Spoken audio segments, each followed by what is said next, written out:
imagine Brexit, that referendum period for 20 years non-stop. Turkey has been through that.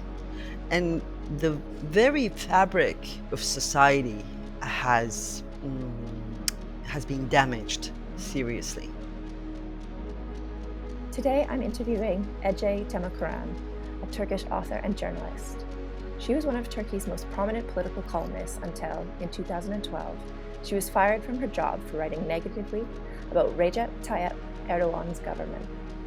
Following the attempted military coup in 2016 and subsequent crackdown on journalists in the country, Temelkuran left Turkey. She continues to write about the dangers of Erdogan's government and authoritarianism around the world.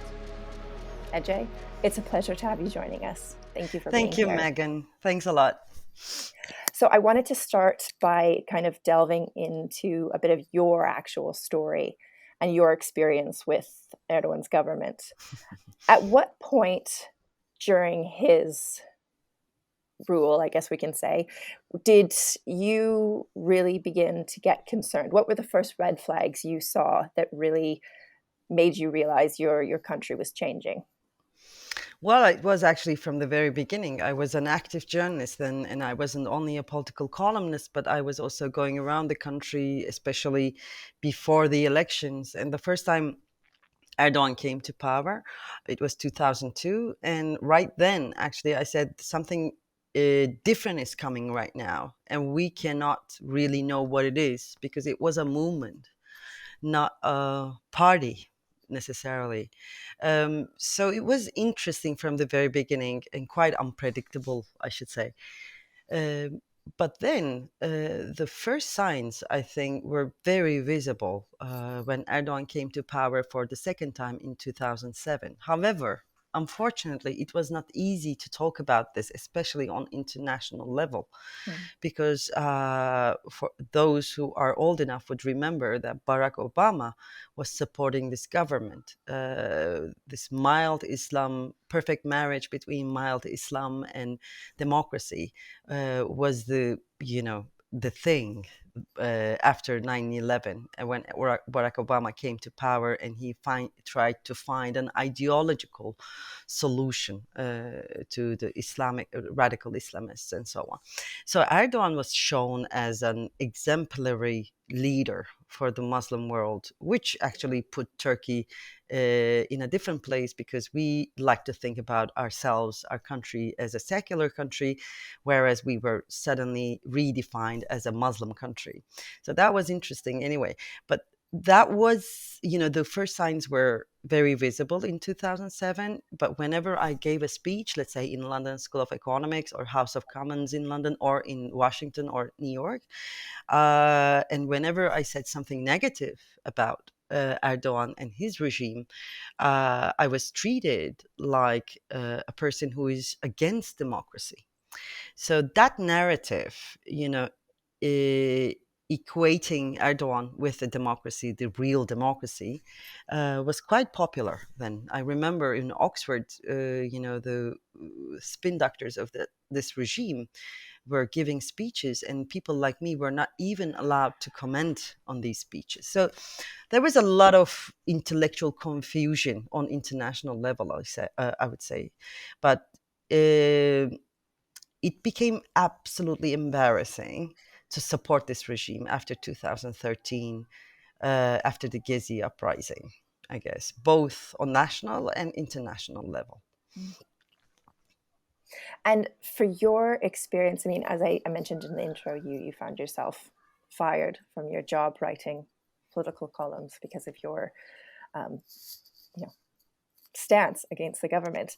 But then you didn't leave the country for good until 2016. So what both were those intervening years like, and what was it that finally prompted you to get out of the country for good? Megan, this is very interesting because, somehow this line has become the sexiest line in my CV to be to have been sacked because of political reasons, which I don't actually like. because, by the way, there are so many journalists who lost their jobs Mm. due to political oppression in Turkey.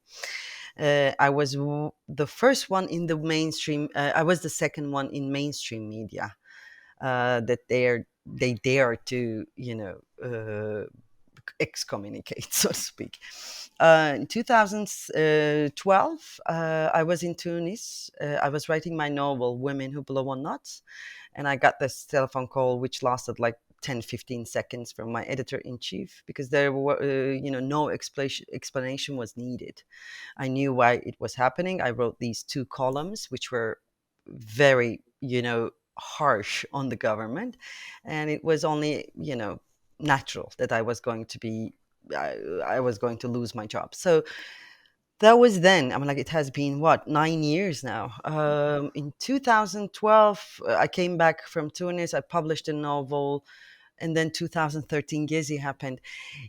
On and off, I have been receiving threats from the newspapers that represent the government, from government supporters, and so on.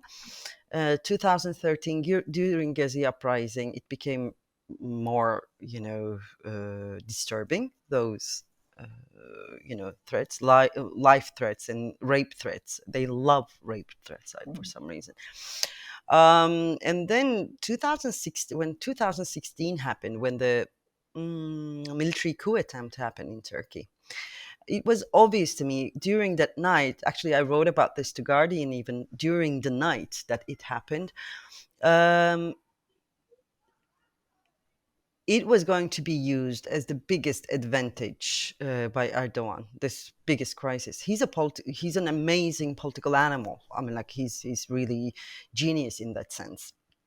Uh, so this biggest crisis of democracy in Turkey was naturally going to be the biggest advantage for him. So he did it, and it happened during the night, and by morning we were living in a different country. So it wasn't only threats that I was receiving personally, but also the general environment was quite disturbing, and it became almost impossible to have some sort of peace to think about politics, to talk about politics, etc. So yeah, that was, and also unfortunately, publication date of my book, Turkey, The Insane and Melancholy, coincided with the military coup, and I was in London to promote the book. And obviously, media likes this kind of good timing. Mm. I had all the media attention, and when I when I was coming back to Turkey, I was at the passport line, and that was a time when they were confiscating the passports of the people from opposition. So this lady officer took her time to go through my passport too long, and I thought, oh no, it's happening. Either they're going to arrest me or confiscate my passport, and that's it. And then she screamed, Ece Temelkuran, can we take a selfie, please? I remember half of my face laughing, half of my face crying, and I thought, I cannot take this anymore. This is the unpredictability of the situation is extremely exhausting, and also it doesn't allow you to write and think with full capacity.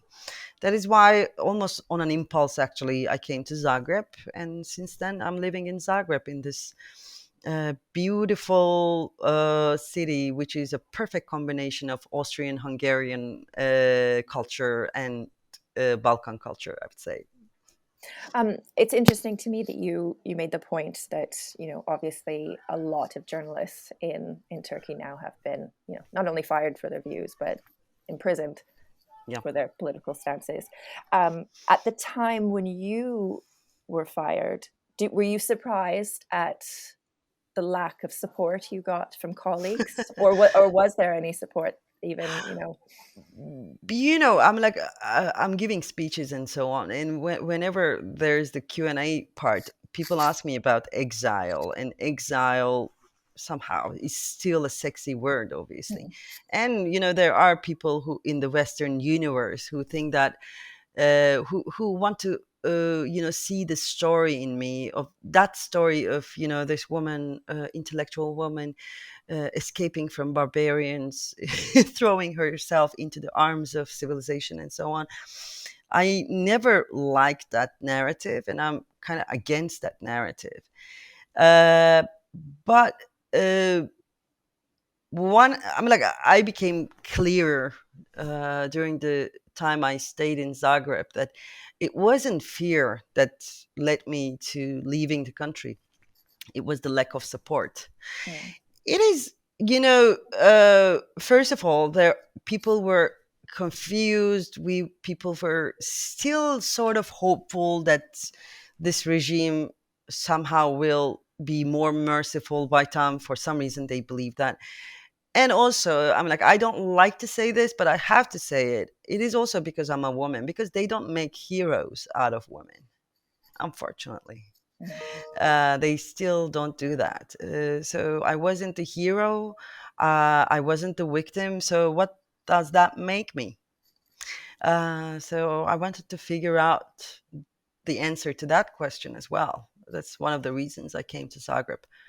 I'm going to come back to that, but I do want to talk about where Turkey is today, um, specifically with the economic crisis at the moment. So, over the course of the last few months, the currency has plunged to record low levels. It seems like every week we're at a new low level.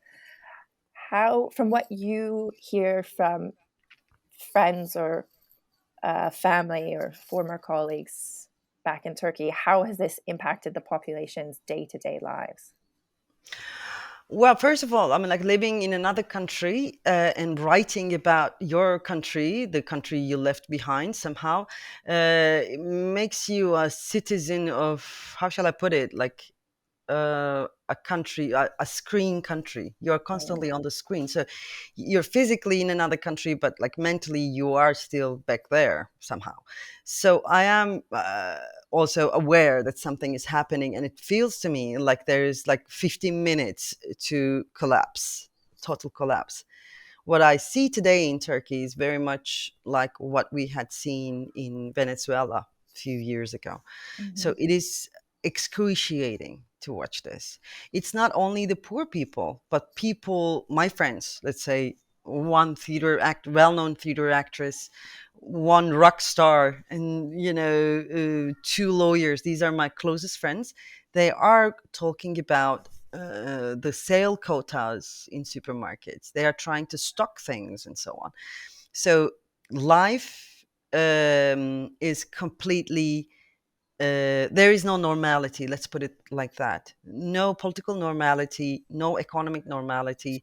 So it is extremely exhausting. So living has been reduced to surviving. Mm. For people who were politically active, that was already like that. But now it became, normal people who has nothing to do with politics, or who are actually supporting this government, this regime, are now suffering as well. So the thing is, I mean, like I and people like me, we were always expecting this democratic transformation in a peaceful way, but this economic crisis now is creating the fear of a violent transformation in Turkey. And yeah, so I was going to point out that much of this crisis is, it's widely believed that it's because of Erdogan's backed monetary policies, namely, not raising interest rates. Um, and it's given that, it's not surprising that he's plunged in polls recently.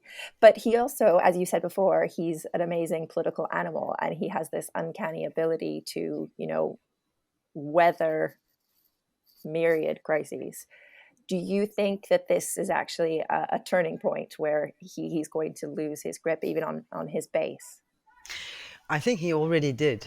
He already lost it. I mean, like, nobody dares to talk about this on Turkish media, but we have seen videos of him dozing off in the middle of live air. We have seen videos of him having difficulty walking or keeping his, merits together and so on. So um, I think he lost the grip. And unfortunately, we are at the phase where we caught the tiger by the tail, where the tiger is the most dangerous.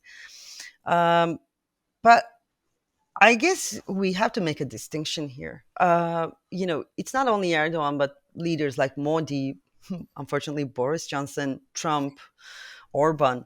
These leaders, from day one, they start creating this financial web, and through this web, they pump political money to their supporters. I'm not talking about the big capital, big businessmen, big corporate, networks and so on. I'm talking about the layman, about the ground floor of society. That money also goes to those people. That is why we see all these people defending Erdogan and his regime as if they are fighting for their lives. Well, because they are fighting for their lives. So probably 30% of my country is somehow benefiting from this political money. So that is why we see the plunge in the support for Erdogan. Hmm. Uh, and that support has come to its minimum right now. Only those whose life is connected to Erdogan's political career are now supporting him. Hmm. So we will see how much it will work for Erdogan to survive politically. I mean, yes, because obviously there's a quite pivotal election next year, and the opposition parties have kind of embraced. It's not unique because a few other countries have done it now. I mean, Hungary has done it. Brazil is preparing to do it as well, where the opposition parties, band together and rally together to kind of try and overtake Erdogan. Mhm. I was wondering if you could talk a little bit about what these different opposition parties are like. Are they going to have any kind of challenge in working together? What is the spectrum on the opposition like? Well, Turkey in particular, but probably the other countries would say the same thing. I guess such alliances are quite fragile, especially in during this crisis of representative democracy. I think that kind of fragility is exploited by right wing populist leaders or leaders with fascist inclinations, and it's easy to exploit on these fragilities.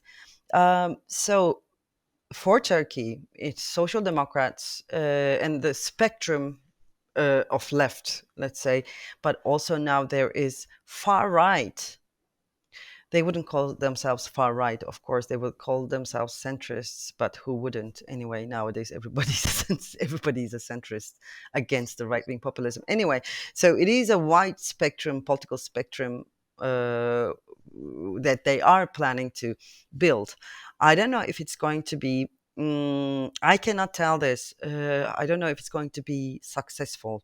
I am hoping because this is literally the last chance for Turkey to survive Erdogan. uh, but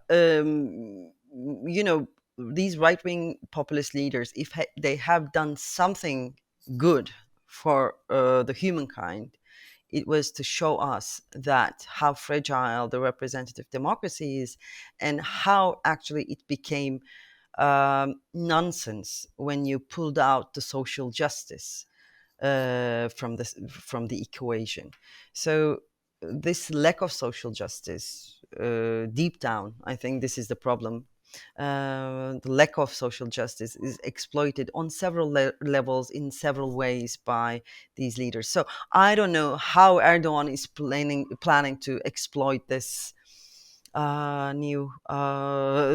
fragile alliance, but we'll see very soon. The current problem in Turkey is there is a protest rising. We can all feel that. Everybody's feeling, especially after the economic crisis, after Turkish lira depreciated so dramatically.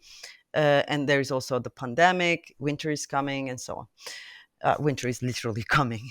We are living the winter now. So um, there is a growing sense of protest, and now this alliance is trying to calm people down so that we can all wait for a democratic transformation, for a sort of democratic process to change all this situation, all to change this regime. That is the question in Turkey now. Will we be able to keep down the people, keep down these protests, so that we can go to the elections, or will it be a violent, process, which is completely unpredictable at the end? We'll see. And I'm sure there's people other than Erdogan who are also eager to kind of exploit that, um, you know, possibility for violence as well. Oh, absolutely, absolutely. I'm like, we have seen that in the last uh a few years ago. It was, again, we were going for elections, and suddenly there was a bomb exploding in a peace protest. So we know that it can go really, really, really bad. So that is the fear, I think, nowadays, especially those who are among those who are thinking about Turkish politics. I wanted to ask you about a piece you've written where you talk about Turkey's mayors as posing a handful of Turkey's mayors as posing a challenge to Erdogan's authority, including Ankara and Istanbul's mayor. How are these cities kind of becoming centers of opposition, I guess you could say, for the ruling party? It is Ankara, Izmir, Istanbul, Adana, Mersin. There are, actually, there are more than three. There are many more. These big cities, these are the biggest cities, have been now run by opposition politicians since the local elections, and they are showing a great performance. They are the only hope in Turkish politics, if you ask me, like true hope. Um, and this is going to be the same thing for other countries as well. I think the local politics will be the first reaction. The first hubs of reaction, progressive reaction against right wing populism. Um, they are challenging Erdogan actually in an interesting way, which I would call radical love. When right wing populism comes to town, it creates this extreme polarization, not only in political, real political topics, but also in everyday life as well.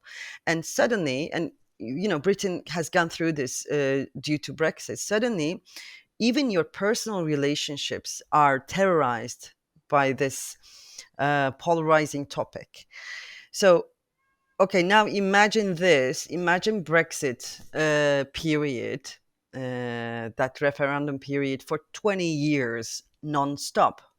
Turkey has been through that.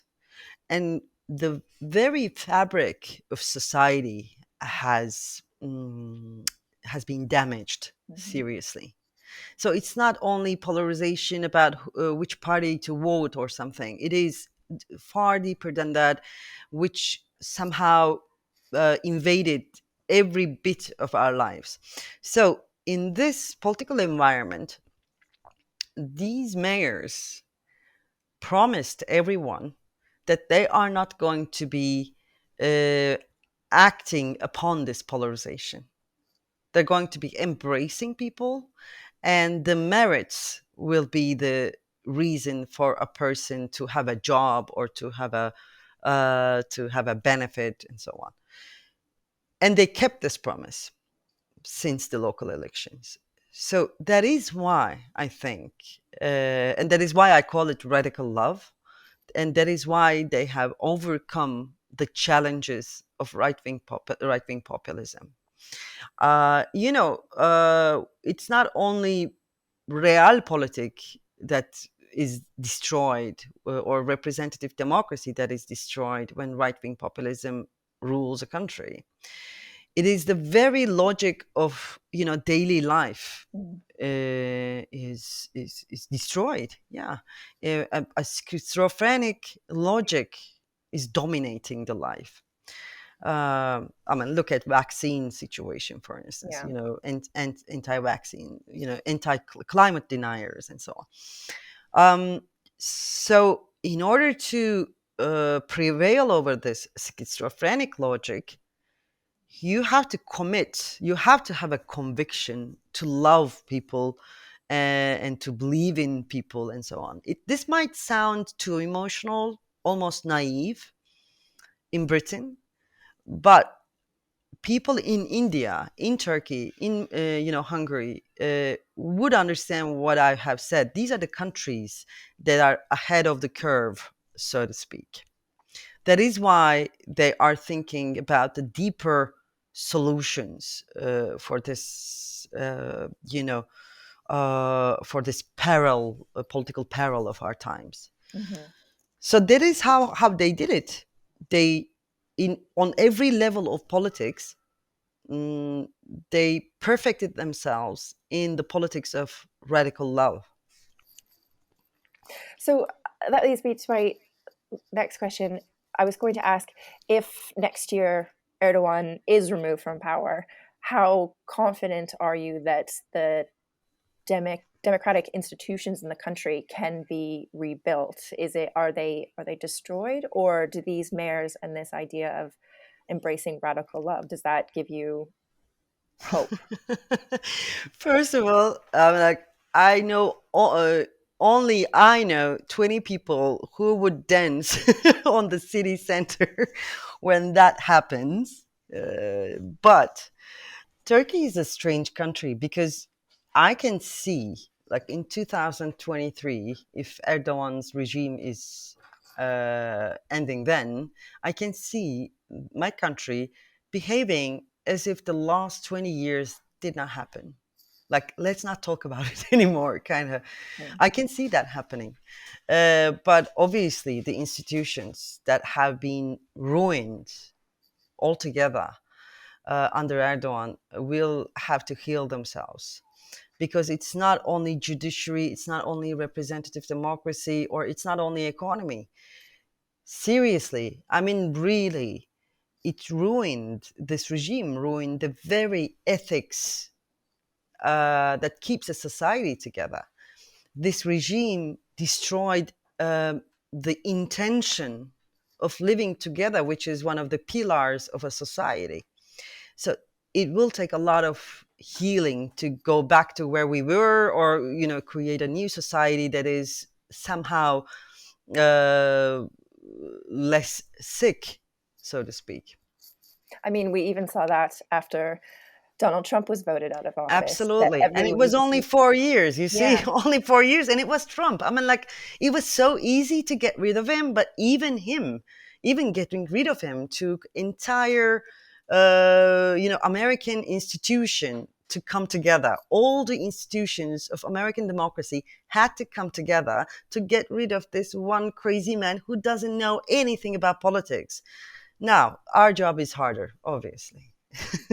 Yeah, you've had 20 years of erosion, but yeah, no, I think it's really interesting, and obviously that goes back to lots of things that you've written before, namely in your 2019 book, How to Lose a Country, the 7 steps from democracy to dictatorship. um, in mentioning that book, what, for other countries that should always be, on guard against, a backsliding of democratic norms, what is the first line of defense? The first line of defense is if somebody, a political, figure, starts talking about, starts, targeting the intellectuals, less liked intellectuals, let's say. That is the first defense line. Especially they choose women journalists when they do this. uh, that is the first sign, I would say. But in the book there are 7 steps, and the first step is if somebody calls It is, political initiative, a movement. uh, that is something to, look that we have to look carefully, because these fluid concepts like movement and so on uh, is, curiously to embracing, I would say. Mhm. Yeah, it's almost there's if it's a movement, there's the connotation of a religion or a calling or a mission to join. It seems like it's Actually, calling to someone's higher purpose. yeah, I mean, like, you know what, what they do perfectly well, and this is something I noticed after How to Lose a Country was published. What they do perfectly well is politics of emotions. Mhm. They are manipulating the emotions of the masses, and they are playing on these emotions. There are no, well, we're living in a world where facts do not convince people, where truth is torn apart, and so on. So they are using emotions as a political tool, which, I mean, like, I cannot, I cannot blame them. Politics is actually about emotions. My concern is here is, like, what are we doing about politics of emotions? Why are we dismissing this while right-wing populists are thriving on this politics of emotions? This is actually something to think about. I guess that's why I wrote the other book, the new book, together, because we have to think about politics of emotions, like, seriously. And I guess that kind of circles back to what you were saying about these mayors in Turkey who have Absolutely, embraced the absolutely. new way. Yeah, absolutely. I mean, like, we have to have a sort of compass when it comes to emotions, because right now, our politics globally is running on emotions. It's running on fears. It's running on devotion. It's running of submission, anxiety, and so on. So, what do we have to say about those things? What do the progressives think about these things? We always have this. We are always making this mistake. Like, if we can, tell enough people about the numbers about climate change, everybody will be convinced. Unfortunately, not. That's not happening. Mhm. So we have to think about, let's say, if you're talking about climate, we have to talk about anxiety. How do we deal with anxiety? How are we proposing the people to deal with anxiety? Because they are these right-wing populists, or leaders with fascist inclinations. They have an answer to this. They say, no, I'm like, you don't have to feel fear because it's not happening. Here you go. What's your answer? This is how politics is done. I mean, like, you cannot do politics from a defensive point of, action. You have to, propose something new. So this is going to be the biggest question of 21st century in terms of realpolitik, I think. Ajay, thank you so much for joining us today. Thank you, Megan.